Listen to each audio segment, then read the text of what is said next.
There is a mechanism called the 30-day notice rule, the provision that governs how a president removes an inspector general, and it appears in no law you were ever taught in school, and it has existed since 1988, tucked inside an amendment that most Americans have never once heard named.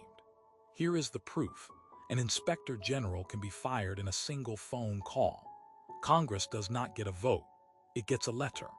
30 days after the letter, the inspector general is simply gone.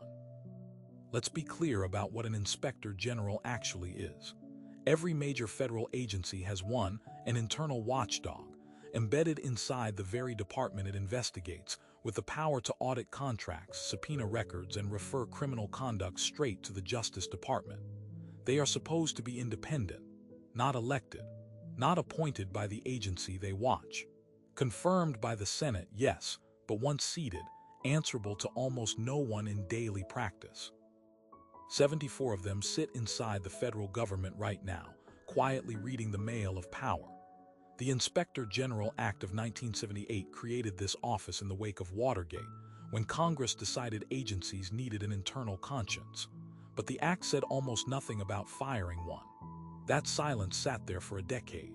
Then in 1988, lawmakers added a single clause. The president must simply notify Congress, in writing, 30 days before removal. No hearing, no cause required, no vote taken on the floor. The 2008 IG Reform Act tried to patch this. It demanded the president state a reason. But it never defined what counts as a reason, and it built in no mechanism to reject one. So here is who actually controls the office meant to control everyone else. One person, holding a pen, writing a letter that does not need to persuade anyone. In 2020 alone, a sitting president removed 5 inspectors general within a 6-week span: State Department, Defense, Health and Human Services, the intelligence community, and the Pandemic Relief Oversight Body, each dismissal accompanied by a letter citing nothing more specific than a loss of confidence. Congress issued statements. Committees sent inquiries. Not one removal was reversed. Picture what this means for the people this office is supposed to protect. A whistleblower inside the Department of Defense, an engineer, a contracting officer, someone who watched a no-bid deal move suspicious money, reports it to the Inspector General because federal law tells her that channel is safe. Her identity is supposed to be shielded. But if the Inspector General overseeing her case becomes inconvenient to the very officials under investigation, that Inspector General can be replaced with 30 days notice and zero explanation that holds up to scrutiny. The replacement inherits the case file. The replacement inherits the discretion to slow it, narrow it, or quietly let it expire. The whistleblower never sees the mechanism. She only sees the case going cold, and she is left wondering whether the system simply failed her, when in fact the system worked exactly as it was built to. And remember, no one voted for this. Not the 1988 clause, not the discretion it created. A handful of legislators inserted 4 sentences into a larger bill, and those 4 sentences now govern the fate of the people meant to catch government corruption. Here is the part that should actually worry you. None of this is illegal. Every removal described here followed the letter of the law precisely. No court has ever found a 30-day notice insufficient. No statute defines good cause strongly enough to be enforced. This is not a loophole being exploited.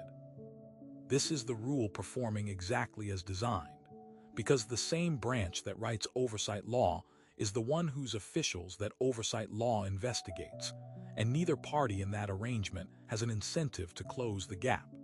This is why it cannot be repealed. Any bill strengthening removal protections must pass through a Congress that depends on presidential cooperation for its own agenda, and must be signed by the very office whose power the bill would restrain. Structural locks like this one are rarely broken by legislation, because the people positioned to break them are the same people the lock currently protects. It survives not through defense, but through the absence of anyone with both the standing and the motive to attack it. Think about what this tells you about every other watchdog you've been told is independent: inspectors, auditors, ethics boards, review commissions. Independence in Washington, rarely means immunity from removal. It usually just means a longer notice period before the removal happens anyway. The paperwork changes. The outcome does not. So ask yourself the question this leaves behind.